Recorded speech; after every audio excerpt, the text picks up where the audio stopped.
Spain की ज़मीनी हकीकत क्या है, सचमुच में यहाँ खर्चा होता कितना है, कमाई कितनी होती है, बचत कितना होता है और लाइफ चलता किस तरह से। तो कल मैं बैठा था सेंट्रल एरिया में, वहाँ पे 3 पाकिस्तानी हमारे भाई मिले थे, पंजाबी थे। एंड उनको देख के मैं इतना समझ गया कि वो बहुत पुराने बंदे हैं। तो आपस में वो डिस्कस कर रहे थे, देरा डिस्कस ईच अदर, तो मैं उनको डिस्टर्ब नहीं किया। फिर जब वो रुक गए, उन्होंने एक बंदे ने मेरे तरफ इशारा किया, स्माइल किया, तो मैंने भी स्माइल किया। मैंने पूछा सर मैं आपसे बात कर सकता हूँ? फिर मैंने उनको बताया कि मैं यूट्यूबर हूँ और मैं बहुत सारे कंट्री में जाके रियल लाइफ पे वीडियो बनाता हूँ, तो मुझे कुछ चीज़ें जाननी है। तो मैंने बोला सर आजकल ये जो डिजिटल नोमाद वीज़ा या हुआ है, चलो भाई स्पेन जाते हैं हो जाएगा, तो इसमें सच्चाई कितनी है? तो उन्हें एक्चुअली मैं उनके साथ वीडियो नहीं बना सकता था क्योंकि वो लोग कंफर्टेबल नहीं थे, बट उनकी जो जानकारी मैं आपको शेयर करता हूँ। उन्होंने बताया कि पहले जो स्पेन में इशू होता था बहुत ज़्यादा था, बोलते हैं बहुत ज़्यादा था, मतलब लीगल एंट्री करना, यहाँ पे सेटल होना में एजेंट लोग बहुत पैसा लेते थे। मतलब ऐसा बोलता है कि अभी तो कुछ नहीं है, अभी तो गवर्नमेंट इतना अरेंगो जो एंट्रेंस सिस्टम है उस पर बहुत अच्छा कर दिया है, लेकिन पहले लोग बताते कि 6-6 7-7 यूरो खाली एंट्री के लिए, सबके लिए पता नहीं क्या क्या देते थे। और अभी भी स्कैम चल रहा है, रुका नहीं है, वर्क कॉन्ट्रैक्ट के नाम पे, रेंटल एग्रीमेंट के नाम पे। तो पहले ज़्यादा था बोल रहे हैं। अभी ये जो गवर्नमेंट ने सिस्टम लाया कि आप किसी भी विजिट वीज़ा पे आके यहाँ पे एरेंगो करके जो सिस्टम है, सोशल सिस्टम, फैमिलियर सिस्टम या वर्क वीज़ा सिस्टम या स्टडी वीज़ा सिस्टम पे आप एंट्री यहाँ ले सकते हो। और आपको 2 साल इल्लीगल तरीके से रहता है, मतलब एग्जांपल के तौर पे अगर रहते हो 2 साल और प्रूफ करते हो कि आप 2 साल से यहाँ पे इल्लीगल तरीके से हो और आपने एंट्रेंस दिखाया था पहले, तो आपको टीआरसी मिल जाता है, जो कि अब तो दिसंबर में जो आया तो गवर्नमेंट ने सब ऐसे ही दे दिया सबको। अच्छा, उन्होंने एक चीज़ अच्छी बताई कि जब बंदा यहाँ पे आए तो सबसे पहले वो एंट्रेंस करवा ले, जो भी एंट्री सिस्टम वो करवा ले, उसको फॉर्मेलिटीज़ पूरी कर ले मेडिकल कार्ड के साथ, जो भी मेडिकल कराना होता है यहाँ पे सिस्टम है। उस पर डीप वीडियो मैं बाद में बनाने सोच रहा हूँ कि भाई एक्चुअली रियल प्रोसेस क्या है, क्योंकि मैं नॉन वर्किंग डेज़ में आया हूँ तो मुझे उस तरह से कोई बंदा मिला नहीं है। उम्मीद करते कोई बंदा मिल जाए तो शायद उससे नॉलेज मिल जाए, क्योंकि देसी जो लॉयर है यहाँ पे अपना टाइम नहीं देते, वो नहीं चाहते कि रियलिटी आपके पास आए। फिर मैंने उनको पूछा कि बंदे की कमाई कितनी हो जाती है सर? तो उन्होंने रियलिटी एक बात बताया कि वो लोग 20-25 साल से पासपोर्ट होल्डर है, तो उनको जो सैलरी है 2000 यूरो मिलता है, जो वो है, आप बता रहे थे। लेकिन उनका जो टैक्स है वो उनका एम्प्लॉयर भरता है, सोशल सिक्योरिटी सबको एम्प्लॉयर भरता है। और बता रहे थे भाई उनका सोशल सिक्योरिटी ही 600 यूरो है जो उनकी कंपनी भरती है। उसके अलावा तो मैंने बोला और ख़र्चा क्या है, तो उन्होंने बताया कि भाई हम लोग 200 यूरो बेड स्पेस का देते हैं, जिसमें हम लोग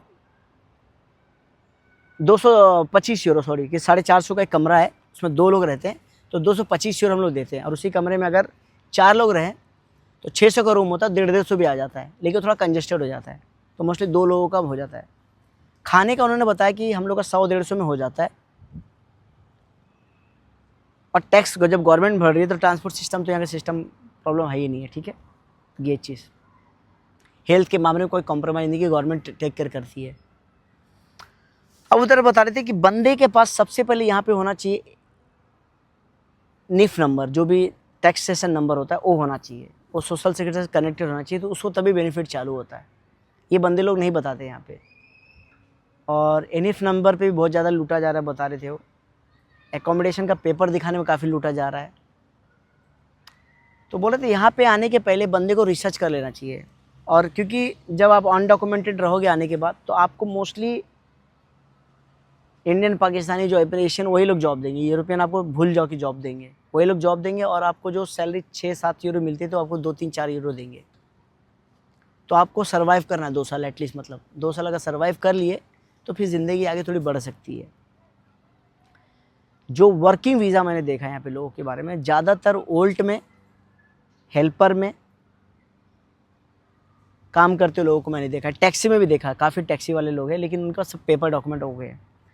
और एक और बता दूं कि 29 कंट्री में एकमात्र स्पेन ऐसी कंट्री है जो आपको अभी तक लीगल एंट्री दे रही है, जो पोर्चुगल ने बंद कर दिया। और उन्होंने ये भी बताया कि स्पेन आज से 20 साल पहले ये चीज़ चालू किया था, अब चालू किया 2 साल तक और रहेगा।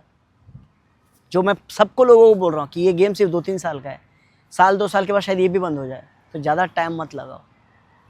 विजिट वीज़ा लो, स्टडी वीज़ा लो, डिजिटल नोमाद वीज़ा लो, यहाँ पे आके लाइफ सेटल कर जाओ। जिसको भी यूरोप आने का सपना है दोस्तों, ज़्यादा इंतज़ार मत करो, ज़्यादा मत सोचो। स्पेन आने का रीज़न ही यही था, मैं इस पर वर्किंग करने आया था। मैंने बहुत सारे कॉलेज से टाइप किए, ऐसे इंस्टीट्यूट से टाइप किए जो विजिट वीज़ा में सपोर्ट करते हैं, और ऐसे भी कॉलेज से टाइप किए जो वर्क वीज़ा में मतलब स्टडी वीज़ा में सपोर्ट करते हैं। उसके बाद आपका डिजिटल नोमाद वीज़ा में मैं लॉयर से सपोर्ट मैंने देखा, वर्किंग किया। फिर यहाँ पे आने के बाद आपको स्ट्रगल करना पड़ेगा। आप सोचोगे विदिन ए साल में कुछ हो जाए, आपके लिए नहीं, आपको स्ट्रगल करना है, और स्ट्रगल करने की ताकत है। तो आप आओ, स्टडी वीज़ा मुझसे लो, डिजिटल नोमाद वीज़ा लो, विजिट वीज़ा लो, आ जाओ। ये एक ऐसी कंट्री है जो आपको सपोर्ट करे। इवन आप किसी भी कंट्री से यहाँ पे आ रहे हो और आपको स्टडी वीज़ा में एंट्रेंस चाहिए, जो सबसे ईजी है, लीगल वे। एक बात बताता हूँ कि अगर एग्जाम्पल के तौर बहुत सारे लोग बोले यार मलिक भाई 2 साल वाला डॉक्यूमेंट तो है ना, काहे के लिए इतना पैसा लगाए। आप सोचो कि 1 साल का फीस 5,000 है, एग्जाम्पल के तौर पे, एग्जाम्पल लैंग्वेज का कोर्स ले लेते हैं कि 4,000 या 5,000 जो भी फीस है 1 साल का। आप इलीगल रह के एग्जाम्पल के तौर पे करो कि जहाँ पे आपको सैलरी 2,000 यूरो 1,500 मिलनी चाहिए, वो आपको 500 रुपये दे रहे हैं। तो अगर आप एक कोर्स ले लेते हो और महीने का 500 कोर्स, मैं तो बोलता 400 कैलकुलेशन करो, तो 400 से आप 800 रुपये बना भी रहे हो और लीगल भी रह रहे हो। मतलब आपको कार्ड भी मिल जाएगा, लीगल सैलरी भी मिलेगी, क्योंकि लीगल आप काम करने के लायक हो जाते हो, लीगल सैलरी भी मिलेगी, आप कभी भी इंडिया पाकिस्तान में छुट्टी पे जा सकते हो। ये बेनिफिट है आपका स्टडी वीज़ा लेने का, सबसे अच्छा चीज़ बता रहा हूँ। और 2 साल के बाद तो आपको ऐसे भी कार्ड मिलने वाला है ही है, तो टेंशन वाली बात ही नहीं है। तो उम्मीद करती मेरी वीडियो आपको समझ में आ रही होगी, बातें आपके भेजे में जा रही होगी, और ऐसे ही बैक टू बैक वीडियो लेके आऊँगा, बैक टू बैक चीज़ें बताऊँगा, क्योंकि मैं हूँ स्पेन में 3 दिन के लिए था और पूरी चीज़ें मैं आपको एक्सप्लेन कर रहा था। ज़्यादा इंतज़ार मत करो दोस्तों, टाइम बहुत कम है।